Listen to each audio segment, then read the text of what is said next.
Head televaatajad, Tähetund on jõudnud Tallinna Muusikakeskkooli ja kohe me saame tuttavaks ühe väikese tüdrukuga, kes vaatamata oma noorele eale on peaaegu juba professionaalne muusik.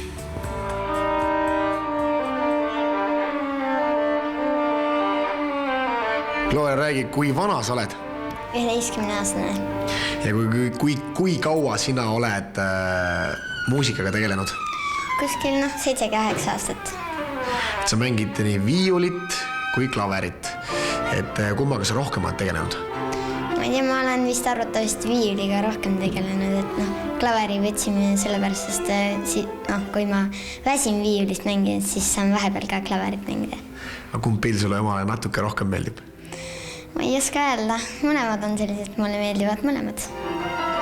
Gloria on selline, ma ütleks päikeseline inimene, et kui meil on mõlemal näiteks sellel aastal klaveritund on pikapäeva lõpus ja siis, kui tema tuleb on oma päevast väsinud ja mina olen oma päevast väsinud, aga kui tema tund hakkab, siis me nagu tõuseme tuhast ja rõõmustame mõlemad sellepärast, et ta on nii siiras, ta on nii avatud ja nii rõõmuga teeb, et see viib igasuguse väsimuse.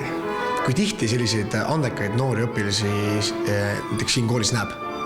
Ega ma peale Gloria teist ei tea, kes niimoodi täismahus 2 eriala praegu. Tehakse küll fakultatiivselt kõrvalt. Aga tema näiteks teeb, ma ütlen, et konkursid ja eksamid ka. Praegu tuleb, ülehomme tuleb eksam. Klaveris, viiulist on juba tehtud. Nii et jah, täismahus paneb mõlemat eriala, et seda ma teisi ei tea. Kui palju sina päevas harjutad klaverit ja kui palju sa harjutad viiulit? Viiulit ma harjutan kuskil, tervet kokku päevas ma harjutan kuskil 3 tundi ma tahan harjutada. Klaverit, kuskil tund ma kindlasti harjutan. Et nüüd ma olen hakanud kuskil 1,5 tundi klaverit harjutama.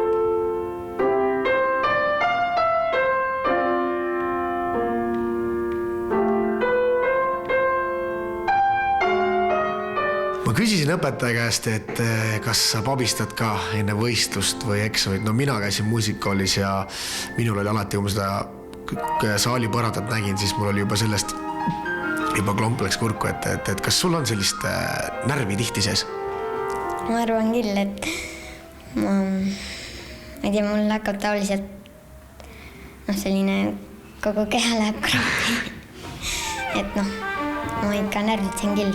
Ei, kindlasti pabistab, aga ta oskab selle pabina muuta enda jaoks positiivseks. Et talle ei lähe kaduma selle tõttu midagi. Ta on lihtsalt niivõrd andekas ja nii musikaalne, et ta oskab selle närvi enda kasuks tööle panna.